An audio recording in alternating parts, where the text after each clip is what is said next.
चलिए ठीक है, दो चीज याद रखिएगा जो समझा रहे हैं, ध्यान से सुनिए। इससे इंटरेस्टिंग चैप्टर आपके पूरे साइंस चैप्टर के बुक में नहीं है, क्योंकि ह्यूमन बॉडी से रिलेटेड है, पहली बात। और दूसरी बात ये, अगर 8वीं क्लास कुछ ना कर रहे हैं तो इस चैप्टर को ध्यान से सुन सकते हैं, हमें कोई दिक्कत नहीं। और कर रहे हैं टेस्ट, बेटा टेस्ट करने के बाद आप लोग ध्यान से सुनो, गप मत करिएगा प्लीज। हाँ, ऐसे धीरे वाला चल जाएगा।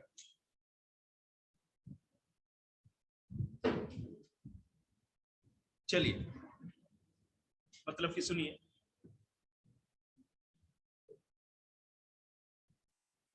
मैंने कल आप लोग को ब्रीदिंग के बारे में बताया था। तो ब्रीदिंग का मतलब हम लोग कहेंगे नाक से सांस लेते हैं, ऐसा नहीं। हमारे जो फेफड़े होते हैं इनका मेन काम होता है, ठीक है। अब हम देखिए, ब्रीदिंग में मैंने आपको बताया था कि हम ऑक्सीजन को इनहेल करते हैं और कार्बन डाइऑक्साइड को बाहर, सिंपल सी बात।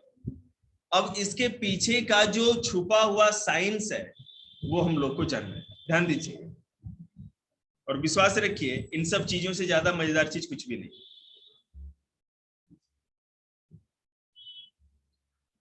ब्रीदिंग रेट के बारे में भी बता दिया था आप लोग को। हाउ डू वी ब्रीथ, हम सांस ले कैसे पाते हैं। देखिएगा, the process of breathing taking place in our lungs. सांस लेने का जो काम होता है वो हमारे फेफड़ों में होता है, ठीक है।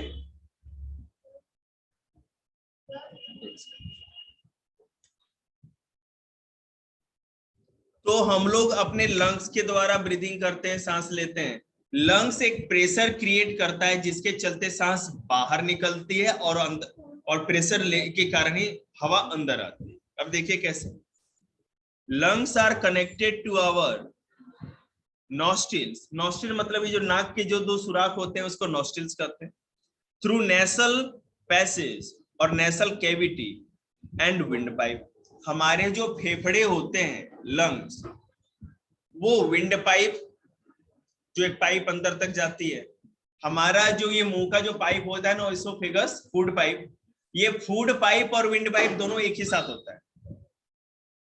ये विंड वाली जो पाइप है यहां से निकल करके हमारे दोनों फेफड़ों में कनेक्ट हो जाती है, और ये जो इसोफेगस होता है फूड पाइप नीचे जाके सीधे हमारे स्टमक में जाके खत्म हो जाता है। समझ में आ रही बात आप लोग को।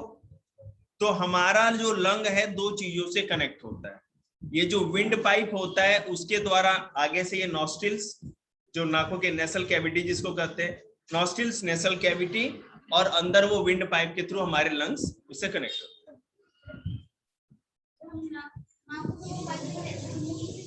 हाँ ले सकते, मैं बता रहा हूँ, क्योंकि नाक से जब हवा जाती है अंदर ना, तो हमारे ओइसोफेगस में जाती है। ओइसोफेगस नाक से और नीचे तक है, ठीक है ना।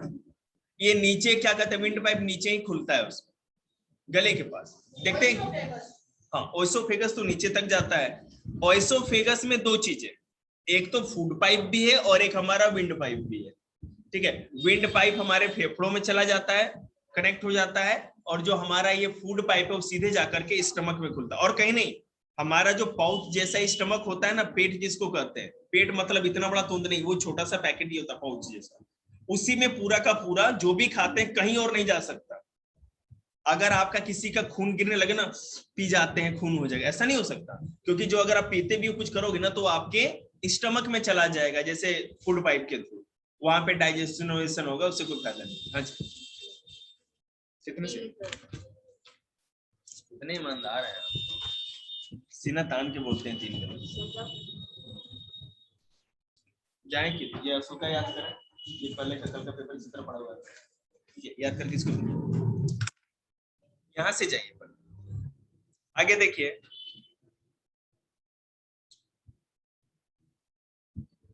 आवर 2 लंग्स, हमारे पास 2 लंग्स होते हैं। एक चीज मैं आपको जानकारी के लिए बता दूं, क्वेश्चन मत पूछना दोबारा। हमारे फेफड़े अगर कुछ इन्फेक्टेड हो जाए या खराब हो जाए तो उनको थोड़ा बहुत काट के हटाया भी जा सकता है, ठीक है। याद रखिए, लीवर भी हमारी जो होती है, अगर लीवर का कुछ ऐसा काम नहीं कर रहा है, इन्फेक्टेड है या कोई तरह का खराबी है, तो उसको सर्जरी के द्वारा काट के हटाया जा सकता है। नहीं, वैसा नहीं हो सकता, जहां सर्जरी हो सकती है वहीं पर हो पाएगी। वी हैव 2 लंग्स, हमारे पास 2 फेफड़े होते हैं, राइट और लेफ्ट में दोनों जो एक एक होता है। Our 2 lungs hang in the air tight space in our body called chest cavity. हमारे पास जो चेस्ट कैविटी, जो छाती हमारी होती है ना, जो ये हमारे रिब केस देखा होगा, पसली देखी होगी आपने, पसली की हड्डियों के अंदर में हमारे फेफड़े मतलब कि लंग्स, हमारा हार्ट, हमारा लीवर, ये सब होता है। याद रखिएगा, किडनी उसके अंदर नहीं होती, किडनी बाहर होती, नीचे होती, यहाँ पर kidney. The rib cage encloses the lungs in it. At the bottom of the chest cavity is a curved sheet of muscle called diaphragm. हमारा जो लंग होता है उसका जो नीचे बेस होता है, ये पूरा लंग यहाँ होगा दोनों तरफ, और यहाँ पर जो बेस होगा जिसके ऊपर टिका हुआ होता है उसको डायफ्राम कहते हैं। क्या कहते हैं? डायफ्राम।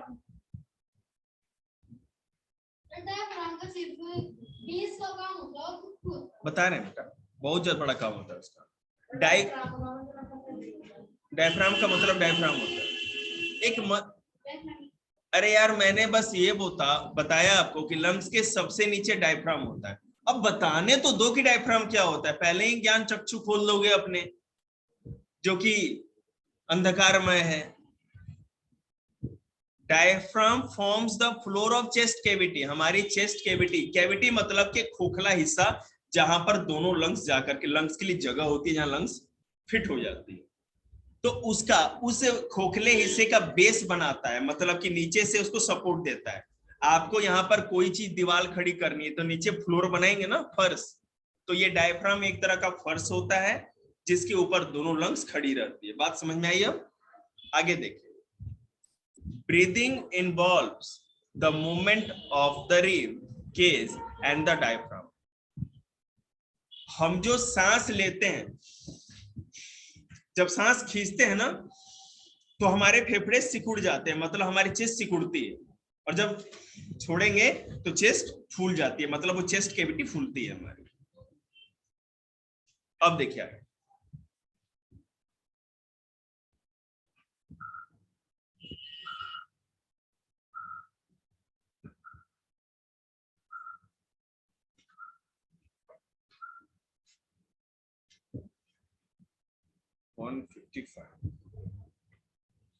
देखिए थोड़ा इसमें ब्लर है इसलिए मेरे को इसे देखना पड़ेगा।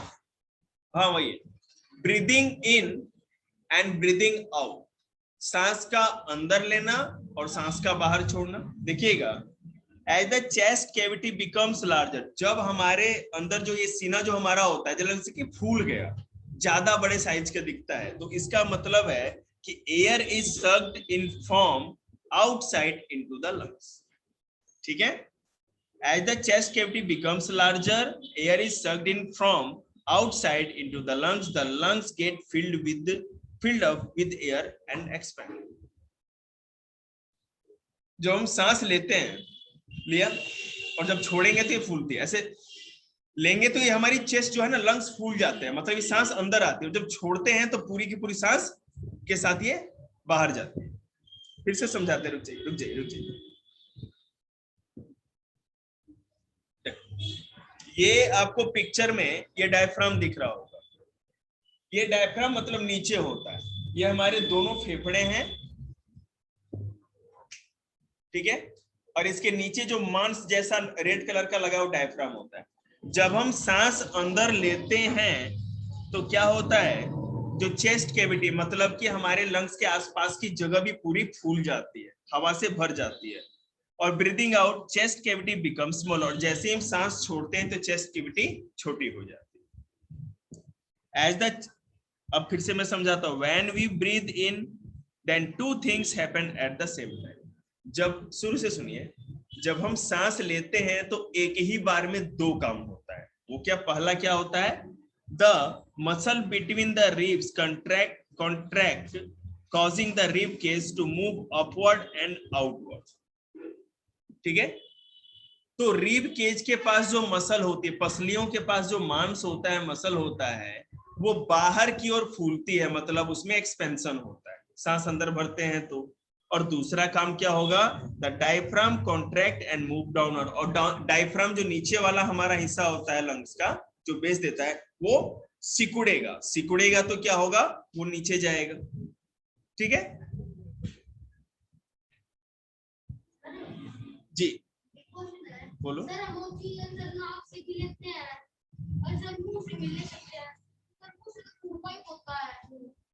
वो हम बता देंगे थोड़ी देर में, रुक जाइए, अभी इसको क्लियर कर दीजिए।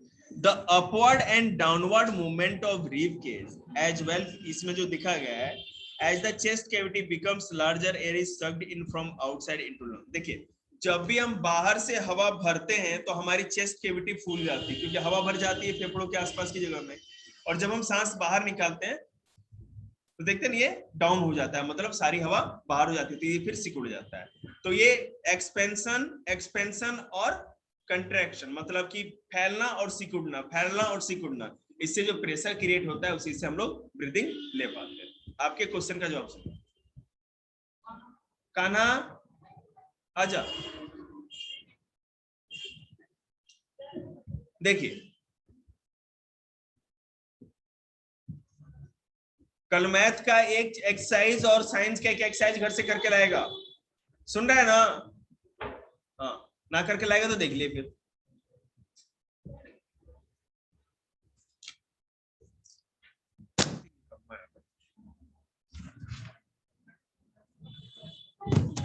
आगे देखिए,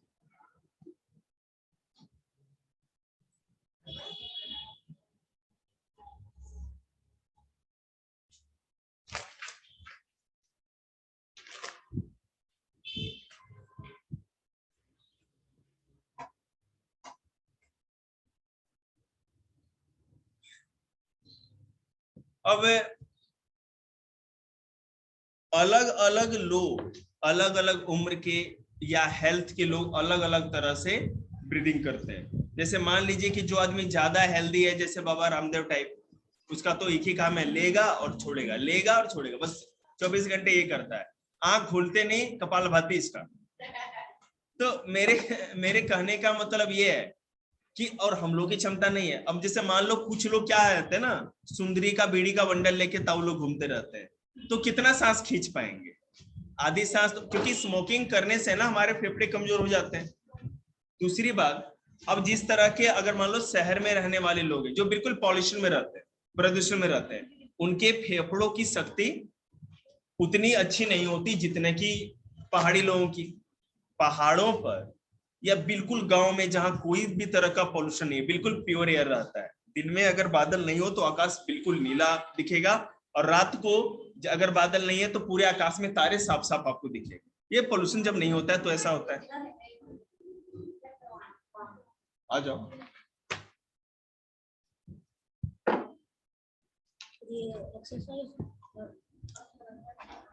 एक मिनट रुकना बेटा, याद करके आना इसको।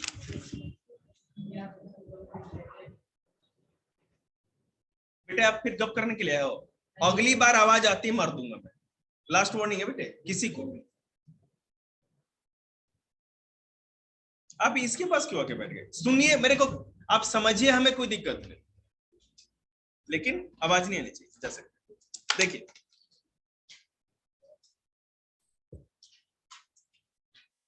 अभी थोड़ी देर में, चलो बेटा आधे घंटे तक और कुछ करो, जिसका पेपर है उसकी तैयारी करो, नहीं है पेपर ना तो मैथ करो, मैथ की बुक एक्सरसाइज करो।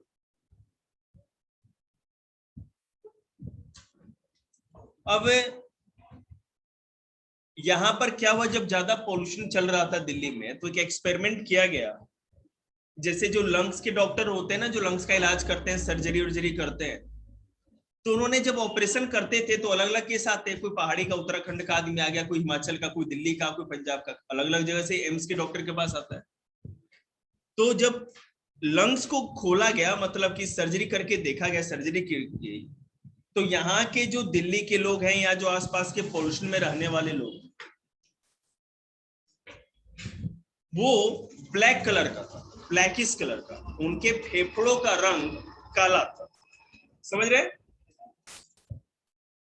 और जो पहाड़ी इलाके से आया था, उसने कुछ होगी दिक्कत शायद, उसका लंग्स बिल्कुल रेडिश कलर का था। ठीक है, हम जितना भी ब्रीदिंग करते हैं, जो भी सांस लेते हैं, हवा में जितना भी प्रदूषण वाला चीज होता है, सबके सब हमारे फेफड़े पर ही जाता है। ठीक है, फेफड़े हमारे क्या करते हैं, उस हवा को फिल्टर करके, छान करके, उसमें से ऑक्सीजन निकाल के हमारे ब्लड को देते हैं। तो सारा प्रदूषण कौन झेल रहा है, हमारे फेफड़े या लंग्स ही तो झेलते हैं, समझ रहे?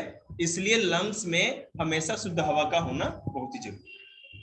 अब जो हम सांस लेते हैं, हमारे आसपास की जो भी हवा है, ठीक है, उसमें कार्बन डाइऑक्साइड भी है, ऑक्सीजन भी है, नाइट्रोजन भी है। अगर ज्यादा प्रदूषण वाले इलाके में है तो नाइट्रस ऑक्साइड भी है। और नहीं नहीं यही बैठोगे तुम,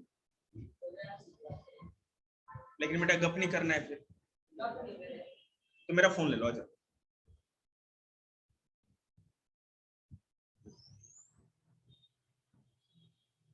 ठीक है, तो ये सारी चीजें। अब देखिए क्या होता है, व्हाट हैपन,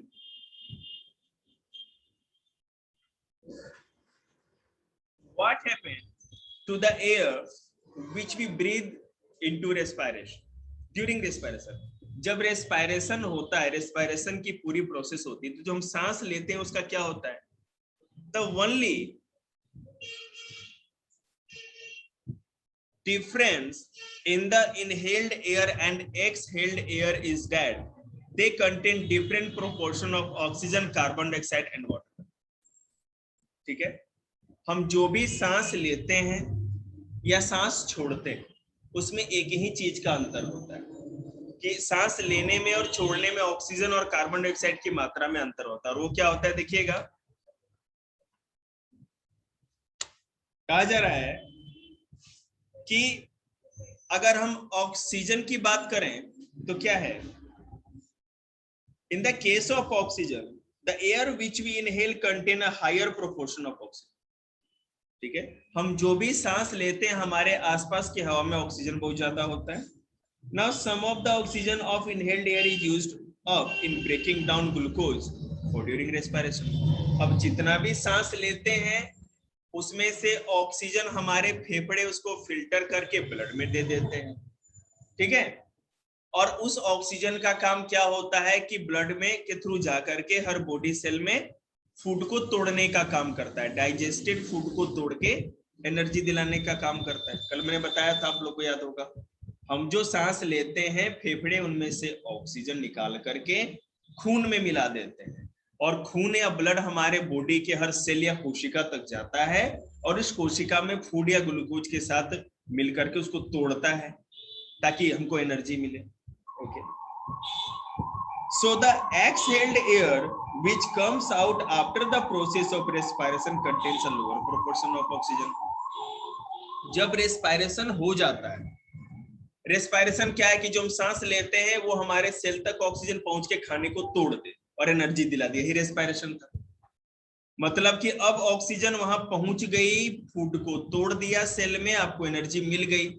उसके बाद ऑक्सीजन की मात्रा क्या होगी, हमारे अंदर ऑक्सीजन की मात्रा कम हो जाएगी ना, क्योंकि जो हमने ऑक्सीजन जितना लिया उसमें से अधिकतर हिस्सा तो खाने को तोड़ने में, ब्रेक डाउन करके एनर्जी दिलाने में खर्च हो गया, जो बचा वो बहुत ही कम था।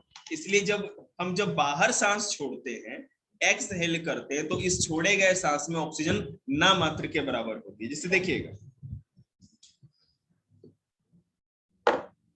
जब फूड डाइजेस्ट हो रहा था सुमित, तो हमारे सेल के अंदर कौन सा गैस बन रहा था, ऑक्सीजन तो जा रहा था, खाने को तोड़ दिया, उसके बाद कौन सा गैस बन रहा था, हाँ, तो बिफोर रेस्पायरेशन, रेस्पायरेशन से पहले बॉडी में ऑक्सीजन ज्यादा होता है, लेकिन जैसे ही ये सेल में जाकर के रेस्पायरेशन या शोषण कर देता है तो हमारे बॉडी में कार्बन डाइऑक्साइड गैस ज्यादा बन जाती है, जो कि हम सांस के द्वारा फिर बाहर छोड़ते हैं।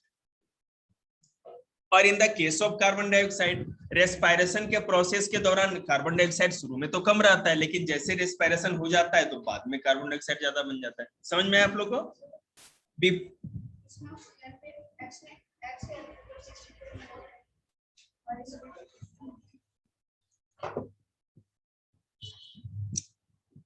हाँ बेटा ठीक है,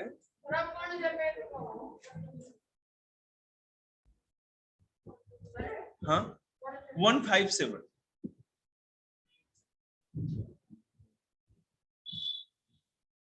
हाँ, मतलब ये कहा जा रहा है कि जितना हम सांस लेते हैं उससे बहुत ही कम हिस्सा बाहर छोड़ते हैं, ये करने का।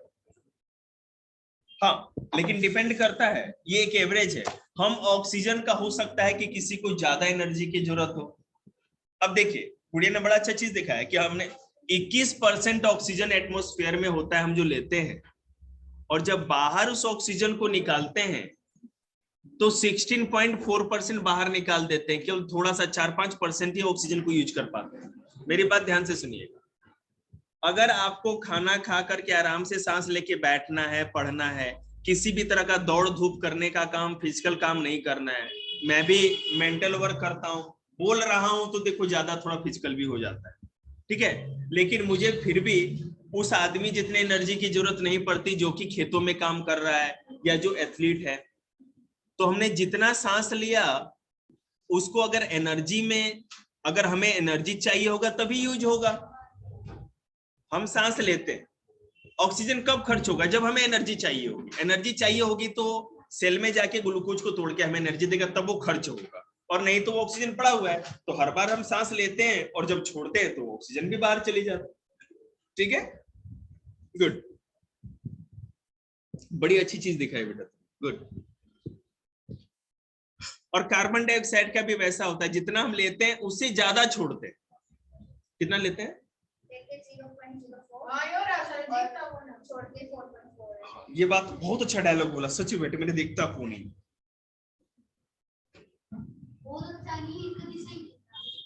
मुझे सच में, मैं नीचे आया नहीं ना, इसीलिए मैंने नहीं देखा, मैं ऊपर ही था। आगे मैं जरूर बताता आप लोगों को, कोई बात। ऑक्सीजन हमारे एटमॉस्फेयर में 21% होता है जो हवा आसपास है, तो लगभग वो सारा का सारा हम लेते ही है किसी ना किसी तरह से। बेटे हम लोग जितने भी इंसान हैं वही लोग इस कार्बन ऑक्सीजन को लेते हैं, हम ही लोग यूज करते हैं, तो इस एटमॉस्फेयर से ऑक्सीजन तो हम ही को मिलना है, ठीक है ना, लेने का काम तो हमारा ही ऑक्सीजन। और जब एक्सहेल करते हैं मतलब सांस बाहर छोड़ते हैं तो 16.4% ऑक्सीजन बाहर भी निकाल देते हैं। केवल क्या हुआ? हाँ, मतलब 4.6% या 5% के अप्रोक्स जो ऑक्सीजन होता है वही हमारे बॉडी में यूज होता है। लेकिन हाँ याद रखिएगा, अगर हम बहुत ज्यादा फिजिकल वर्क कर रहे हैं तो इस एक्सहेल मतलब बाहर निकालने वाली ऑक्सीजन की मात्रा और भी कम हो जाएगी, क्योंकि ज्यादा से ज्यादा फिर हम यूज कर लेंगे। कार्बन डाइऑक्साइड आपको पता है कि हमारे बॉडी में बहुत कम ही बाहर से आता है, क्योंकि एटमॉस्फेयर में ही बहुत कम है, 0.03% के करीब है। लेकिन जब रेस्पिरेशन होता है तो हम जो ऑक्सीजन यूज करते हैं ना, वो सारा का सारा किस में बदल जाता है अधिकतर? रेस्पिरेशन में। हमारे सेल के अंदर, कोशिका के अंदर वाटर होता है, ग्लूकोज पहुंच जाता है, और जब ऑक्सीजन पहुंचता है तो सारा का सारा ऑक्सीजन कार्बन डाइऑक्साइड में बदल जाता है, ठीक है।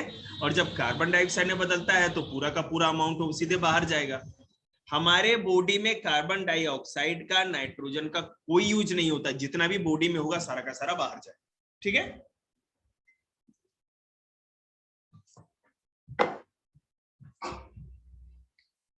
अब अगर बेटा वाटर वेपर की बात करें तो बाहर से वाटर वेपर सांस में हम बहुत कम लेते हैं, लेकिन अंदर से वाटर वेपर ज्यादा से ज्यादा बाहर जाता है। जब आप सांस बाहर छोड़ते हो ना, तो नहीं कहते हैं कि आपको जब छींक आ रही हो या जुकाम हो तो नाक को ढक के रखो, मास्क लगा के रखो। अब तो रुमाल का जमाना ही नहीं कहते रुमाल लेके चला करिए, मुंह ढक लीजिए। अब तो हर लोग आदमी मास्क लगा के चलता है। इसलिए ऐसा होता है क्योंकि जब हम एक्सहेल करते हैं, हवा बाहर आती है हमारी ना, तो साथ ही साथ अंदर का मॉइस्चर जो हवा होती है ना, उसमें नमी भी बाहर आती है। इसलिए छोटे छोटे ड्रॉपलेट्स जो होते हैं पानी के, वाटर वेपर के, वो भी हवा के साथ बाहर आते हैं। तो सांस में तो हम बहुत कम लेते हैं, लेकिन जब बाहर निकालते हैं तो ज्यादा से ज्यादा वाटर वेपर जाता है। समझ में आ गया? कार्बन डाइऑक्साइड ज्यादा लेते हैं, थोड़ा बहुत कम जितना लेते हैं उसका अधिकतर मतलब कि बाहर जाता है। CO2 बहुत कम लेते हैं, जितना लेते हैं उससे बहुत ज्यादा बाहर जाता है कार्बन डाइऑक्साइड गैस। आगे देखिए, if we exhale air on a mirror, अगर हम किसी आईने के पास या कांच के पास अगर बाहर सांस छोड़ेंगे तो आपको वहां पर एक है ना धब्बा सा, पानी का या नमी का धब्बा सा दिखेगा, पैच। सर्दियों में ज्यादा अच्छा दिखता है, गर्मियों में तो तुरंत इवेपोरेट हो जाएगा, इसलिए नहीं दिखता। और फिर आदमी उसमें कबूतर, बिल्ली, कुत्ता, गधा कुछ ही बना सकता है उंगलियों से। चलिए अब हम बात कर रहे हैं रेस्पायरेशन इन ह्यूमंस। वो तो शॉर्ट में सारा कहानी राम कहानी बता दी। अब आगे देखिए, इंसानों के अंदर रेस्पायरेशन कैसे होता है अधिकतर आपको पता ही है, लेकिन अभी आप लोगों को एक चीज देखनी है जो कि बिना बोर्ड के नहीं बताया जा सकता, और वो मैं आपको बता दूं। याद रखिएगा, आवाज मत निकालिएगा, चुपचाप शांति बनाए रखिएगा, अपना अपना काम करिए।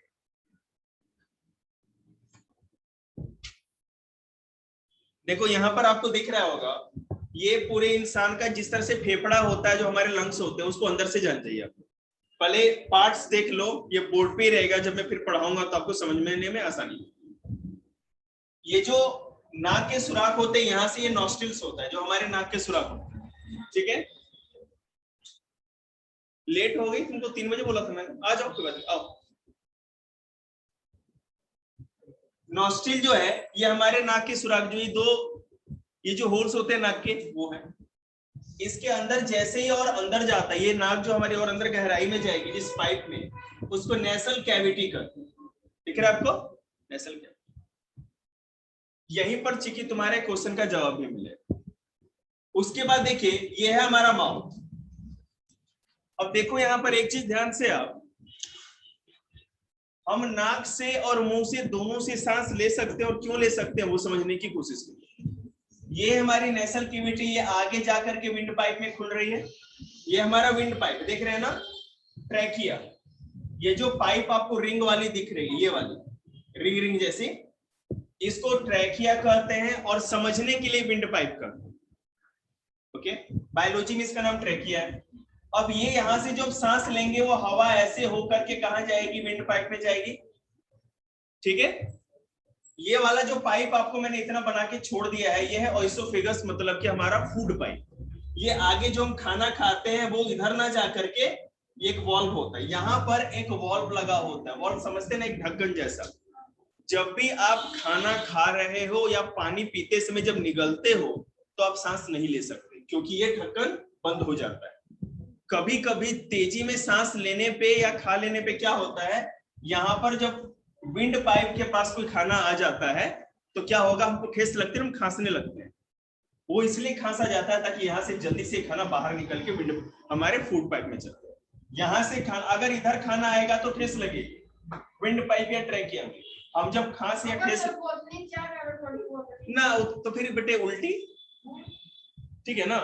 वो कभी भी विंड पाइप में रहेगा नहीं, क्योंकि आप एक्सहेल करते हो ना, सांस बाहर छोड़ेंगे तो प्रेशर के साथ वो फूड यहाँ आ जाएगा।